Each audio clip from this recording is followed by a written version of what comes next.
بھیج سکتے ہیں کسی بھائی کے پاس ایک سوال جو اسی سے متعلق ہے اور بہت سارے بھائیوں کے ذہن میں آیا ہوگا، ممکن ہے نہ لکھ کے بھیجا ہو۔ تقدیر کا مسئلہ کہ اگر اللہ تبارک و تعالی ہی جو ہے کسی کے لیے ہدایت یا ثواب لکھنے والا ہے یا کسی کے لیے برائی لکھنے والا ہے تو پھر کیوں جو ہے جنت یا جہنم ہے؟ یہ تقدیر کا مسئلہ ہے،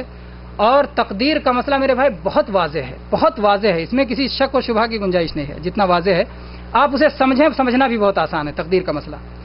یہ کائنات پوری کی پوری اللہ کی بنائی ہوئی ہے، اللہ تبارک و تعالی جو چاہتا ہے وہی اللہ کی کائنات میں ہوتا ہے، اس کے علاوہ کچھ نہیں، اور بندے اللہ کے غلام ہیں سارے کے سارے۔ تقدیر کے معاملے میں کچھ لوگ تو ابلیس کے راستے پر ہیں، اللہ کے دشمن بن جاتے ہیں، اللہ کے دشمن بن کے اللہ کا کچھ بگاڑ لوگے، اللہ کے دشمن بنتے ہیں اور وہ کہتے ہیں کہ اللہ تو نے تقدیر بنائی اور تو ہی جنت اور جہنم میں ڈالتا ہے نا، اور اس کے بعد وہ اللہ کی نافرمانی کرتے ہیں۔ تو یہ تقدیر کے مسئلے میں ایسی بات کرنے والے یہ اللہ کے دشمن ہیں اور یہ ابلیس کے راستے پر ہیں۔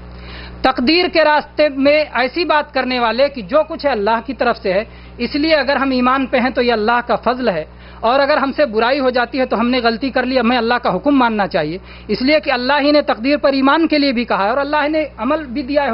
حکم بھی دیا ہے عمل کرنے کے لیے۔ تو وہ لوگ جو تقدیر پر ایمان لاتے ہیں اور اللہ کے حکموں پہ بھی عمل کرتے ہیں وہ آدم علیہ السلام کے طریقے پر ہیں، آپ دیکھیں کہ آدم علیہ السلام کو اللہ تعالیٰ نے پیدا کیا اور ابلیس کو بھی اللہ تعالیٰ نے پیدا کیا۔ آدم علیہ السلام سے بھی غلطی ہوئی اور ابلیس سے بھی غلطی ہوئی۔ آدم علیہ السلام نے جنت کا پھل کھا لیا، ابلیس نے آدم علیہ السلام کو سجدہ نہیں کیا، دونوں سے غلطی ہوئی۔ آدم علیہ السلام سے جب غلطی ہو گئی تو آدم علیہ السلام نے یہ نہیں کہا کہ میری تقدیر میں لکھا تھا اس لیے اب میں توبہ نہیں کروں گا، اللہ تعالیٰ نے حکم کیا دیا ہے گناہ ہو جائے تو توبہ کرو۔ آدم علیہ السلام نے فوراً توبہ کیا اور کہا ربنا ظلمنا انفسنا وان لم تغفر لنا وترحمنا لنکونن من الخاسرین۔ اللہ تعالیٰ نے سزا دی، دنیا میں بھیج دیا اور کہا پھر اگر میری بات مانو گے دوبارہ جنت میں آ جاؤ گے۔ تو یہ آدم علیہ السلام کا طریقہ ہے کہ تقدیر پہ ایمان بھی اور اس کے بعد میں جو ہے حکم پہ عمل بھی، اس کو حجت نہیں بناتے، گناہ پہ رہنے کے لیے تقدیر کو حجت نہیں بناتے۔ اور جب موسیٰ علیہ السلام نے، یہ صحیح حدیث ہے صحیح مسلم میں، موسیٰ علیہ السلام اور آدم علیہ السلام کی ملاقات ہوئی، موسیٰ علیہ السلام نے آدم علیہ السلام سے کہا کہ آدم، اللہ تعالیٰ نے آپ کو جنت میں رکھا تھا، اگر آپ نے وہ پھل نہ کھایا ہوتا تو ہم سب جنت میں رہتے، آپ نے ہمیں دنیا میں بھیج دیا، آپ کی وجہ سے ہم سب کو پریشانی اٹھانی پڑ رہی ہے۔ تو آدم علیہ السلام نے کہا کہ موسیٰ علیہ السلام آپ اللہ کے کلیم ہو اور آپ جانتے ہو کہ توریت کو اللہ تعالیٰ نے مجھے پیدا کرنے سے بھی پہلے لکھا تھا، اور توریت میں اللہ تعالیٰ نے لکھ دیا ہے کہ آدم علیہ السلام سے بھول ہو گئی اور انہوں نے کھا لیا اور ان کو سزا میں جنت سے نکال دیا گیا، تو یہ تو میری تقدیر میں تھا، تو آپ مجھے کیوں ملامت کرتے ہیں؟ دیکھیے دو جگہ ہو گئی۔ تقدیر کو ملامت سے بچنے کے لیے، ہو جانے والے گناہ پر ملامت سے بچنے کے لیے تقدیر کا استعمال درست ہے جیسا کہ آدم علیہ السلام نے کیا، لیکن اگلی زندگی میں تو ہمیں تقدیر معلوم نہیں، اس لیے اس کے لیے تقدیر کو حجت بنانا یہ شیطان کا راستہ ہے۔ چنانچہ شیطان گمراہ ہو گیا تو کیا کہا اس نے؟ کہا کہ اے اللہ تو نے مجھے گمراہ کر دیا، اب میں خود تو گمراہ ہے، جہنم میں جاؤں گا ہی، آدم کے بیٹوں کو بھی جہنم میں لے کے جاؤں گا۔ تو یہ شیطان کا طریقہ ہے، یہ اہل ایمان کا طریقہ نہیں ہے۔ اہل ایمان تقدیر پہ ایمان بھی رکھتے ہیں اور اہل ایمان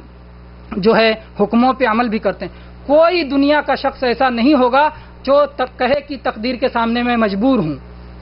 عقل اور شریعت دونوں حساب سے غلط ہے۔ اگر وہ کہے کہ میں تقدیر کے سامنے بالکل مجبور ہوں، جو کہا جاتا ہے تقدیر میں ہوتا وہی کرتا ہوں، وہ تو بیٹھا نہیں رہتا کہ کمائے نہیں،